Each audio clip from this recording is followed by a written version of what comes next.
je tiens à dire bonjour à tout le public. Bonjour tout le monde, à toutes les personnes qui nous écoutent et qui nous regardent, évidemment.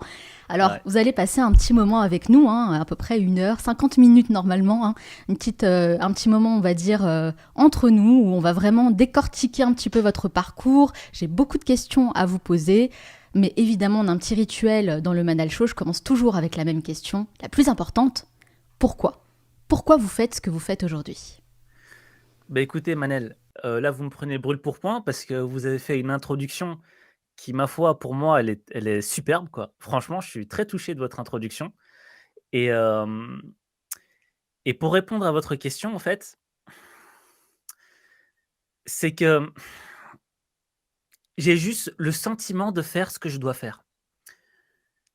Et ce que je veux dire par là, c'est que avant cette histoire d'H5 Motivation, avant cette aventure-là, je travaillais en tant qu'ingénieur, d'accord?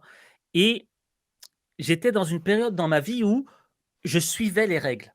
On me disait: «Faut que tu fasses tes études, ensuite faut que tu travailles, ensuite faudra que tu te maries, ensuite blablabla». Bref, le chemin était tout tracé, était décidé et je sais pas pourquoi, mais je me sentais pas en phase avec ce chemin qui était proposé. Je voyais déjà la fin. Je voyais à quoi j'allais ressembler à la retraite. Je savais, comment j'allais mourir. Au fait, tout était déjà dessiné.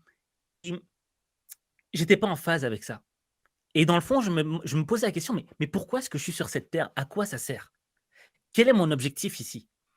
Et c'était extrêmement difficile parce que je vivais un quotidien une vie quotidienne monotone où les jours se répétaient, se ressemblaient et en même temps, je savais que je n'étais pas là où je devais être. Et un jour, j'ai décidé de quitter ce chemin et c'est en quittant ce chemin vers l'inconnu que j'ai découvert, dans le fond, quelque chose qui me correspondait. Et aujourd'hui, pourquoi est-ce que je fais ce que je fais? Parce que c'est quelque chose où je me sens épanoui tout d'abord et où j'ai vraiment le sentiment que je suis sur mon chemin, sur mon destin et que je suis en train de créer ma propre légende à moi.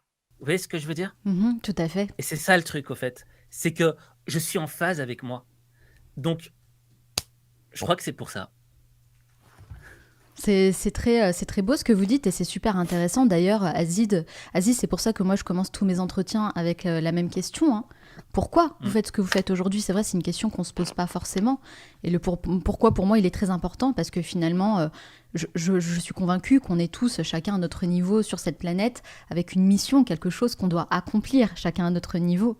Et le problème, c'est ça, c'est qu'on ne se pose pas la question dès le plus jeune âge.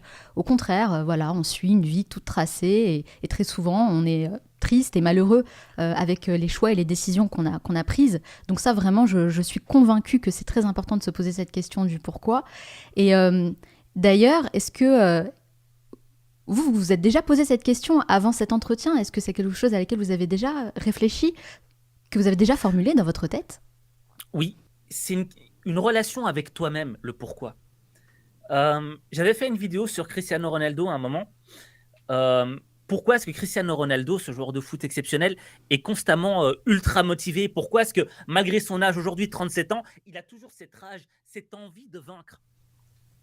Et il y a un élément qui explique un de ces pourquoi, parce que je pense qu'il y a plusieurs pourquoi, mais il y a un pourquoi qui est essentiel, par exemple, chez